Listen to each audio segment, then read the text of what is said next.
Sallallahu ala Muhammad, sallallahu alaihi wasallam, sallallahu ala Muhammad, sallallahu alaihi wasallam. Saudara-saudari yang dikasihi sekalian, menurut Imam Ghazali rahimahullah ta'ala di dalam kitabnya Ihya Ulumuddin, ada 10 kebaikan orang yang berselawat. Orang yang berselawat ini mendapat antaranya 10 manfaat. Ya, jadi untuk mengetahui, mari kita ikuti seterusnya video ini.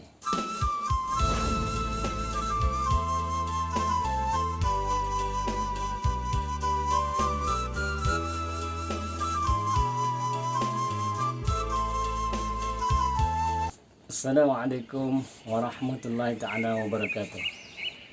Alhamdulillah rabbil alamin, wassalatu wassalamu ala asyrafil anbiya wal mursalin wa ala alihi wa sahbihi ajma'in. Amma ba'. Alhamdulillah, bertemu lagi kita dalam siri kali ini dalam ruangan ataupun dalam Jazbah Channel. Apa kabar semua? Saya yakin Anda semua sehat dan Anda semua hebat.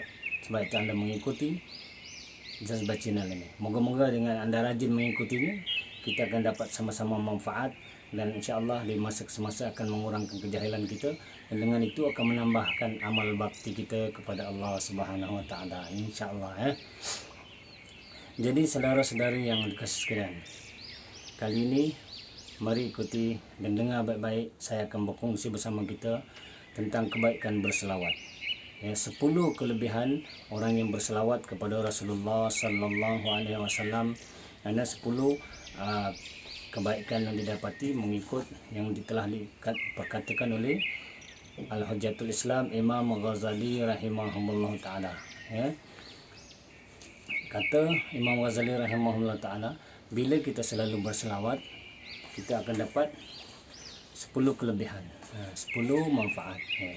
Tapi sebelum tu, Rasulullah SAW juga pernah bersabda, ya, setiap perbuatan penting yang tidak dimulakan dengan menyebut nama Allah dan tidak berselawat kepadaku, kata Rasulullah, nescaya perbuatan tersebut kurang sempurna.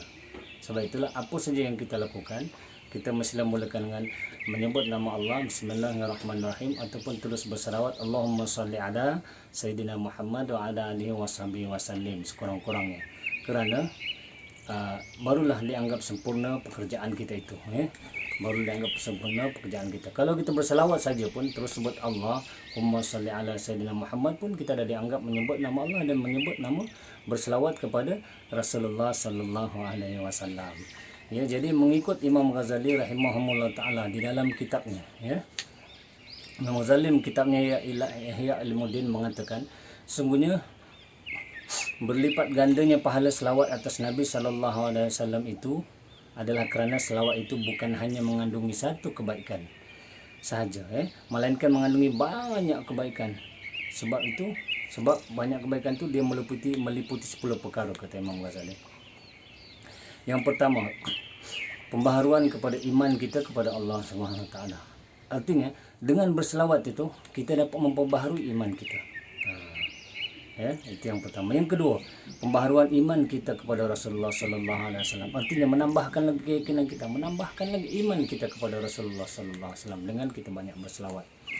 Yang ketiga, pengagungan terhadap Rasul. Artinya kita menghormati, mengagungkan Rasulullah sallallahu alaihi wasallam, mengangkat darjatnya setinggi-tingginya kerana dia manusia yang berjasa kepada kita dan dia juga adalah Habibullah, kekasih Allah, ya.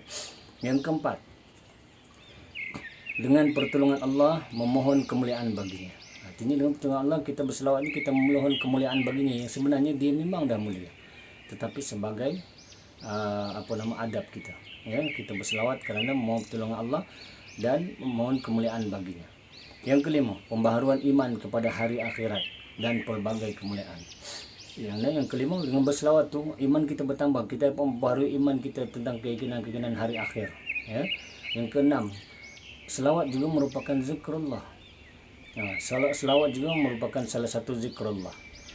Zikir. Sebab apa? Sebab di dalam selawat itu kita menyebut Allah dan menyebut berselawat ke atas Rasulullah SAW. Maka barang siapa yang banyak berselawat, dia juga merupakan orang yang sedang berzikrullah.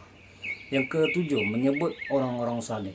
Selawat ni menyebut orang-orang saleh. Rasulullah pun orang saleh, para sahabat orang saleh, ahlul bait semua orang saleh. Dan kerana Rasulullah kata zikrus salihin tanzilur rahmah, dengan menyebut-nyebut nama orang saleh itu mendatangkan rahmat. Artinya kembali kebaikan itu kepada kita. Kita dapat rahmat di sisi Allah Subhanahu Wa Taala dengan banyak berselawat.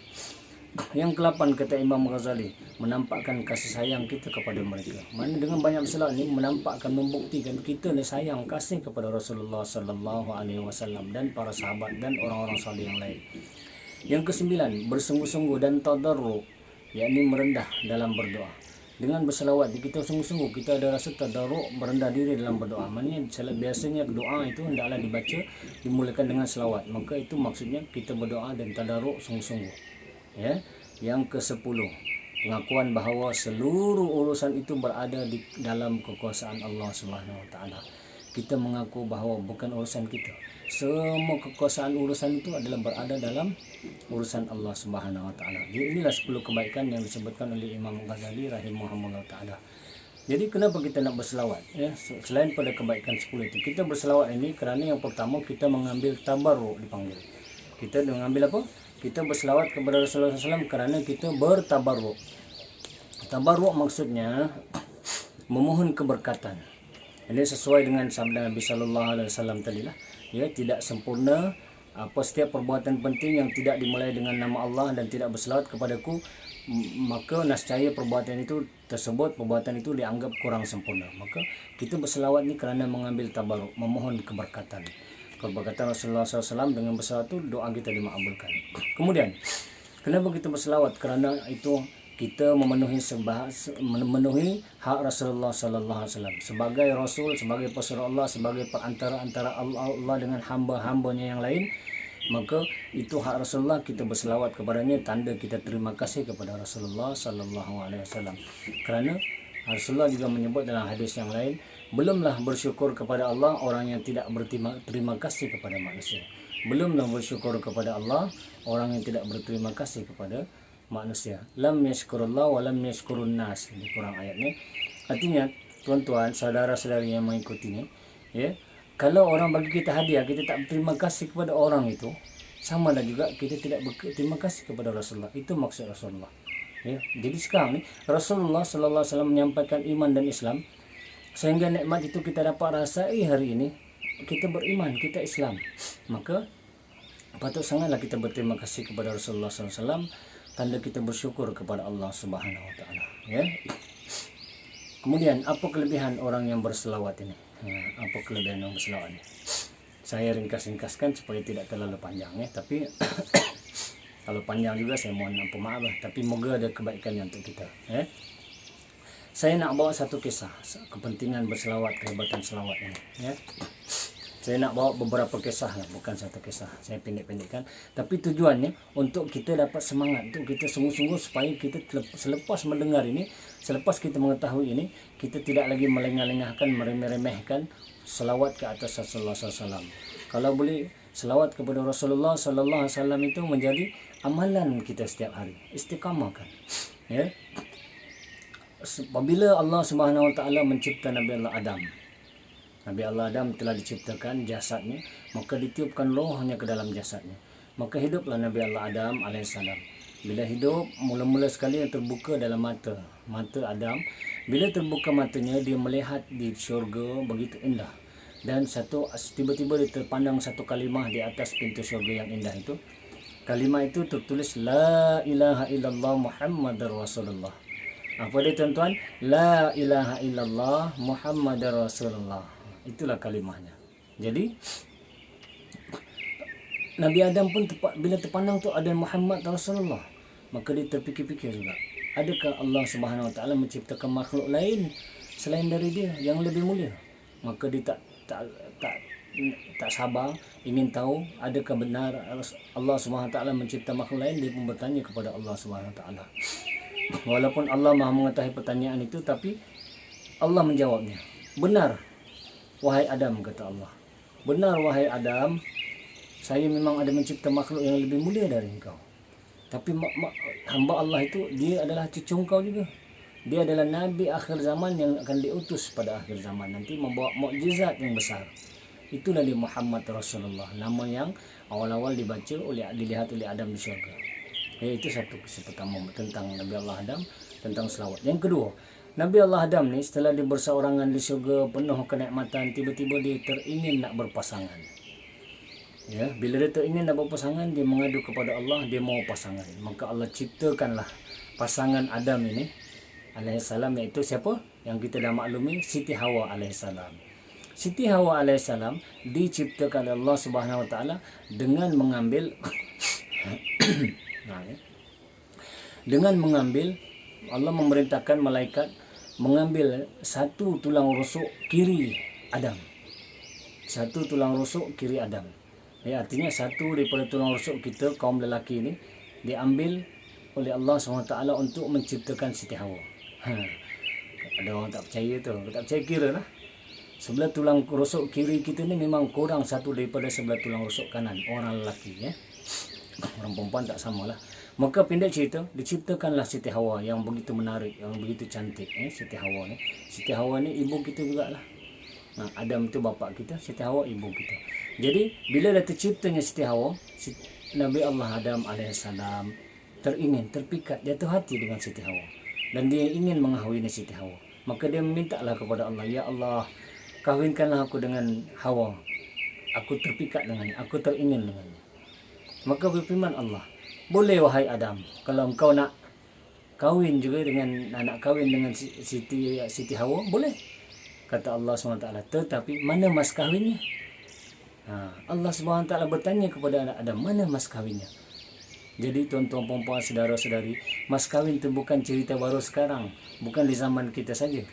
Sejak Nabi Allah Adam, manusia yang pertama, dengan wanita yang pertama pun Allah dah minta Nabi Allah Adam membayar mas kahwin kepada Siti Hawa untuk memiliki Hawa. Maka Nabi Adam pun bertanya kepada Allah, ya Allah, Engkaulah Tuhanku, apakah mas kahwinnya? Katakanlah kepadaku. Maka Allah berfirman, wahai Adam, kalau engkau nak memiliki Hawa, kau berselawatlah kepada Muhammad Rasulullah sallallahu alaihi wasallam. Itulah mas kahwinnya. Mas kahwin Adam berselawat kepada Rasulullah SAW. Ada riwayat mengatakan, selepas itu Adam bertanya kepada Allah SWT, betulkah ya Allah, benarkah bila aku berselawat kepada Muhammad, engkau akan kahwinkan aku dengan Siti Hawa? Maka Allah berfirman, benar wahai Adam, berselawatlah. Jadi ada riwayat mengatakan Nabi Adam AS berselawat 100 kali kepada Siti Hawa, dan selepas itu maka dikahwinkanlah Nabi Adam dengan Siti Hawa, sehinggalah ke hari ini lahirnya kita sebagai anak cucu Adam. Itu kisah yang pertama. Begitu hebatnya Rasulullah sallallahu alaihi wasallam ni, Habib Allah, kekasih Allah, manusia pilihan Allah, kan? Dan Nabi Allah Adam pun, atuk kita tu, bapa kita tu pun berselawat kepada Muhammad sallallahu alaihi wasallam. Kemudian kita berselawat kepada Rasulullah SAW ni kenapa? Kerana ini juga perintah Allah. Perintah Allah juga suruh kita berselawat, ya. Allah perintahkan dalam Quran, Allah sebut, A'udzubillahi minasyaitonir rajim. Bismillahirrahmanirrahim. Innallaha wa malaikatahu yusalluna 'alan nabi. Ya ayyuhalladzina amanu sallu 'alaihi wa sallimu taslima. Sadaqallahul azim. Surah Al-Ahzab ayat 56. Orang lelaki yang biasa ke masjid sembahyang Jumaat selalu mendengar ini. Yang ini dibacakan oleh Bilal, ya. Maksudnya, sesungguhnya Allah dan para malaikatnya berselawat kepada Rasulullah sallallahu alaihi wasallam. Hai orang-orang yang beriman, berselawatlah kamu untuk Nabi dan ucapkanlah salam penghormatan kepadanya. Surah Al-Ahzab ayat 56. Ini perintah Allah. Cuma tidaklah diwajibkan, tetapi perintah Allah ini, Allah sendiri kata, sesungguhnya aku, yakni Allah pun berselawat kepada Muhammad. Malaikat, para malaikat seluruhnya berselawat kepada Rasulullah sallallahu alaihi wasallam. Persoalan ini untuk diri saya jugalah, ya. dan untuk tuan-tuan dan semua yang mendengar. Siapa kita? Allah dan para malaikat berselawat kepada Rasul. Siapa kita yang begitu sombong bongkak tidak berselawat? Sehingga ada hadis yang lain Rasulullah sallallahu alaihi wasallam berkata, umatku yang kedekut ialah mereka yang bila disebut namaku dia tidak berselawat atasku. Jaga tu, hati-hati. Bila kita mendengar ustaz-ustaz ke di mana ke, di radio, di TV ke, ada orang menyebut Muhammad sallallahu alaihi wasallam, hendaklah kita menyahut, membaca selawat kepada Rasulullah sallallahu alaihi wasallam. Sekurangnya begitulah, sallallahu alaihi wasallam. Kalau sebut Muhammad Rasulullah, kita sambung sallallahu alaihi wasallam. Ya. Tu dia. Jadi satu lagi, kemudian sikit lagi saya nak bawa satu cerita untuk meyakinkan kita ni, supaya jangan lepas ni kita rajin berselawat. Jangan meremehkan selawat, kerana banyak manfaat orang yang berselawat ni. Selain disebutkan oleh Imam Ghazali 10 perkara tadi, ini lagi ada satu kisah, ya. Suatu ketika Sufyan Ats-Tsauri meriwayatkan, Sufyan Ats-Tsauri bercerita, katanya sedang dia bertawaf di Ka'bah Baitullah di Mekah, tiba-tiba dia melihat seorang pemuda yang tak jauh daripada dia, sama juga melangkah demi langkah bertawaf di Ka'bah Baitullah. Tetapi Sufyan Ats-Tsauri mendengar pemuda itu hanya berselawat saja kepada Rasulullah sallallahu alaihi wasallam. Dia tidak membaca doa-doa lain ataupun lafaz-lafaz lain di dalam orang yang bertawaf di Ka'bah Baitullah, tetapi dia hanya membaca selawat saja. Maka Sufyan Ats-Tsauri teringin bertanya, kenapa dia melakukan demikian? Lalu Sufyan Ats-Tsauri mendekati pemuda itu, memberi salam dan bertanya, wahai pemuda, boleh aku bertanya sesuatu? Mengapakah daripada tadi aku perhatikan engkau selama bertawaf ini hanya membaca selawat saja, tak membaca bacaan-bacaan lain?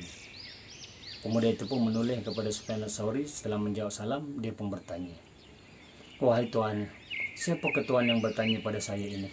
Lebih kurang katanya. Maka Sufyan Ats-Tsauri pun menjawab, sayalah Sufyan Ats-Tsauri. Mendengar nama itu, pemuda tadi pun berkata, oleh kerana engkau orang yang arif billah di zaman ini, orang yang arif, orang yang mengenal Allah di zaman ini, Sufyan Ats-Tsauri ini pun seorang wali, ya. Maka aku akan menceritakan rahsia kenapa aku berselawat. Setiap kali aku bertawaf, setiap langkah aku berselawat, tak baca doa lain.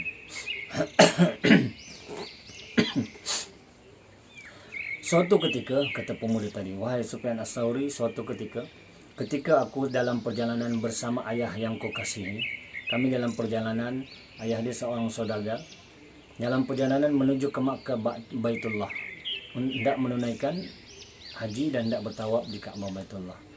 Dalam perjalanan itu tiba-tiba ayah saya jatuh sakit. Saya cuba merawatnya, memberinya obat dan merawatnya sedaya yang mungkin. Tetapi ketentuan Allah telah mendahuluinya. Akhirnya ayah saya meninggal dunia di dalam perjalanan itu. Ayah saya menemui ajalnya di dalam perjalanan itu. Jadi saya bersedih dengan kepergian ayah saya. Tetapi ada satu perkara yang lebih menyedihkan saya, kata pemuda itu. Sebenarnya saya bertanya, apa dia? Yang lebih menyedihkan saya, ayah saya seorang yang tampan, yang gagah. Wajahnya bersih putih, kemerah-merahan, orang Arab, kan? Tetapi bila dia meninggal dunia, wajahnya berubah jauh jadi kehitaman, huduh dan menakutkan. Itulah yang amat menyedihkan saya. Kerana apa saya sedih? Kerana bagaimana nanti saya nak bawa jasad ayah saya ini, jenazah ayah saya ini ke kampung berdekatan untuk disemadikan, untuk diuruskan jenazahnya. Sedangkan wajahnya yang berubah jadi hitam ini memalukan saya. Saya malu, dan apa akan saya katakan kepada penduduk kampung yang nanti akan bertanya, kenapa wajah ayah saya jadi kehitaman begini? Maka dalam keadaan sedih dan menangis itu, saya mengambil selai kain menutup wajah ayah saya. Saya masih lagi menangis, berdoa, dan berdoa dalam menangis itu saya tertidur di sisi jenazah ayah saya. Saya tertidur. Dalam tidur itu tiba-tiba saya bermimpi. Mimpi saya melihat satu cahaya yang terang benderang, indah, cantik seperti bulan purnama. Cahaya itu makin dekat. Akhirnya bila didekat, cahaya itu sebenarnya adalah datang dari wajah seorang pemuda. Wajah seorang lelaki yang hebat. Lelaki itu memberi salam kepada saya dan bertanya, wahai pemuda, kata lelaki itu, kenapakah engkau menangis? Kenapakah engkau bersedih? Lelaki itu bertanya. Saya pun menoleh ke wajah lelaki yang hebat itu dan selalu menjawab, saya menangis dan bersedih kerana kepergian ayah saya.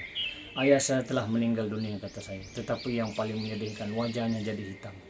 Dan saya menutupnya dengan kain. Dan saya tak tahu bagaimana nak menguruskan jenazah ayah saya. Kerana saya malu melihat wajah yang hitam ini. Hitam dan memalukan tadi. Ya? Maka pemuda lelaki yang hebat dan bercahaya wajahnya itu mendekati jenazah ayahnya yang sedang ditutup dengan wajah ayahnya yang sedang ditutup dengan kain. Dia membuka kain penutup itu, kemudian dia mengusap wajah jenazah ayah pemuda tadi. Sekali usap, kemudian ditutup kembali. Lepas itu dia berkata, "Wahai pemuda, janganlah engkau bersedih, kerana wajah ayahmu telah kembali seperti biasa. Ayahmu dulu sebenarnya dia orang yang banyak mensia-siakan amalnya, mensia-siakan umurnya. Dia banyak bermaksiat." Lebih kurang begitu kata Rasul. "Tetapi oleh kerana dia banyak berselawat, maka aku datang menolongnya." Tiba-tiba pemuda itu teringat, "Siapakah engkau? Kenapa engkau mau menolong aku, wahai Tuhan?" Maka wajah yang bercahaya tadi pun berkata, "Akulah Muhammad." "Muhammad?" kata pemuda tadi. "Ya, akulah. Ana Muhammad Rasulullah. Ana Muhammad Rasulullah." "Muhammad Rasulullah?" kata pemuda tadi. Dia terkejut dan dia terasa terkejut sungguh, dan dia rasa gembira. Terkejut dan gembira hingga dia menitiskan air mata lagi sekali. Lalu direnungnya lah sepuas-puas wajah yang sedang berseri-seri itu, rupanya wajah Rasulullah sallallahu alaihi wasallam yang bercahaya itu. Setelah dipuas merenung, tiba-tiba Rasulullah SAW yang datang tadi pun memohon diri untuk pergi. Setelah Rasulullah pergi dan cahaya itu hilang, mana pemuda tadi yang tidur bermimpi tadi, tiba-tiba dia terjaga. Dia terjaga dan melihat diri dia betul-betul menangis. Dan mimpi itu betul-betul dia ingat. Dia betul-betul bermimpi, bukan olok-olok. Maka bila dia masih ingat lagi peristiwa mimpi itu, bila dia tak ingat mimpi itu, cepat-cepat dia buka kain penutup jenazah arwah ayah dia. Bila dibuka, dia amat terperanjat. Benar berlaku, wajah ayah dia yang kehitaman telah kembali seperti biasa, bahkan lebih baik, lebih hebat, lebih bersinar, bercahaya seperti daripada sebelumnya. Maka dia amat bersyukur sekali, dan dia pun beritahu kepada cerita ini kepada Sufyan As-Sawri. "Wahai Tuan, wahai Sufyan As-Sawri, inilah rahsia saya yang Tuan tanya tadi. Kenapa dalam tawaf ini saya tak pernah meninggalkan selawat? Kerana selepas kejadian itu, saya berazam, saya bertekad dalam diri saya yang saya tak akan meninggalkan membaca selawat walaupun sekali dalam seumur hidup saya. Saya bertekad akan membaca selawat sehingga saya mati." Begitulah wahai Sufyan As-Sawri. Jadi saudara sekalian, inilah kisah benar. Kisah benar kehebatan orang yang berselawat. Dapat syafaat Rasulullah SAW di saat nazak, di saat mati, bahkan di alam barzah, bahkan di akhirat nanti bagi mereka-mereka yang sungguh-sungguh berselawat. Ya, bagi mereka-mereka yang sungguh-sungguh berselawat kepada Rasulullah SAW. Begitu juga ada satu kisah lagi. Seorang ibu yang baru kematian anaknya. Ya, tiba-tiba satu malam dia bermimpi. Dia bermimpi melihat arwah anaknya di alam barzah, di dalam kubur.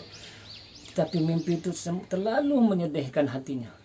Ya, kerana dia melihat anaknya diseksa, sangsara dalam kubur. Dalam alam barzah itu anaknya diseksa, diazab di dalam kubur. Maka mimpi itu menyebabkan dia bersedih sehingga dia terjaga.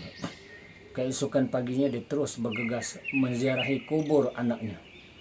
Dia melihat kubur anaknya dan dia pun berdoa di atas kubur anaknya sambil menangis, berharap moga-moga doanya dimakbulkan dan Allah Subhanahu wa taala menghentikan azab atau meringankan azab anaknya di dalam kubur.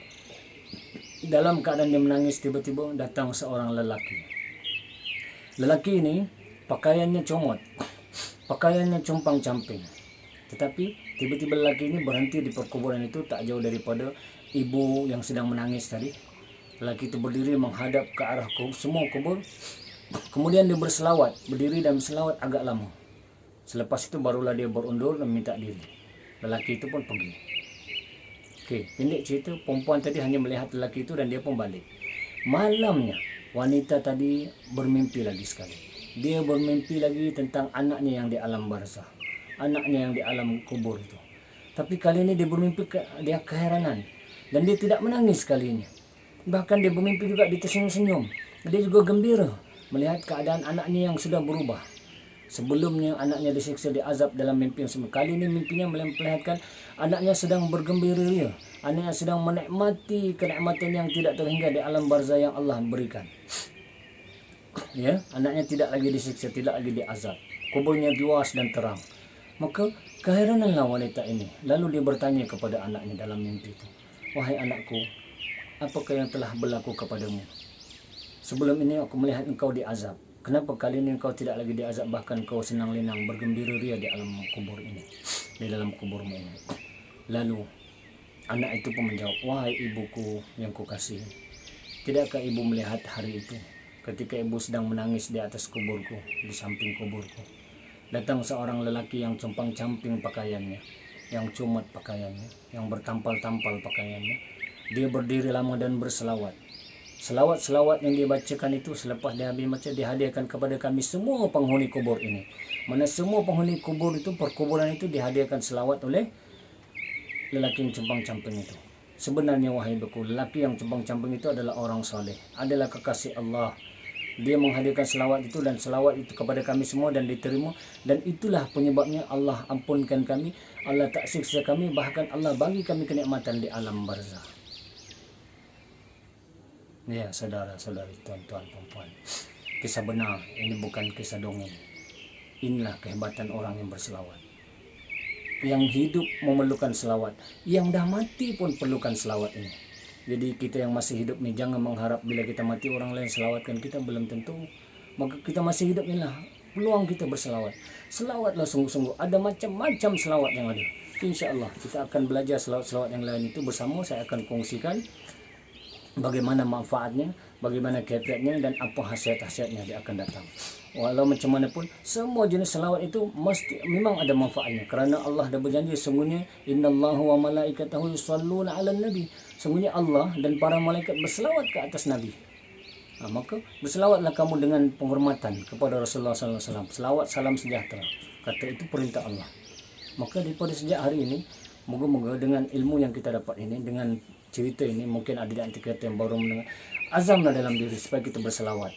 InsyaAllah apa saja hajat kita dengan izin Allah Subhanahu Wa Taala ditunaikan, dengan syarat hendaklah kita berselawat itu penuh yakin dan ikhlas. Ya, jadi itu saja daripada saya. Terima kasih kerana anda mengikuti sampai ke hujung. Anda memang hebat, anda memang sehat, dan saya yakin selepas ini anda lah orang yang paling rajin berselawat, InsyaAllah ya. Jadi itu saja, kalau ada salah silap itu kesalahan, kelemahan iman saya sendiri. Saya akhiri dengan tasbih kifara dan surah al-asr. Subhanallah bihamdi, subhanakallahumma wa bihamdika, asyhadu an la ilaha illa anta wa astaghfiruka wa atubu ilaik. Bismillahirrahmanirrahim. Wal asr innal insana lafi khusr illal ladzina amanu wa amilus solihati wa tawasaw bil haqqi wa tawasaw bis sabr. Assalamualaikum warahmatullahi taala wabarakatuh.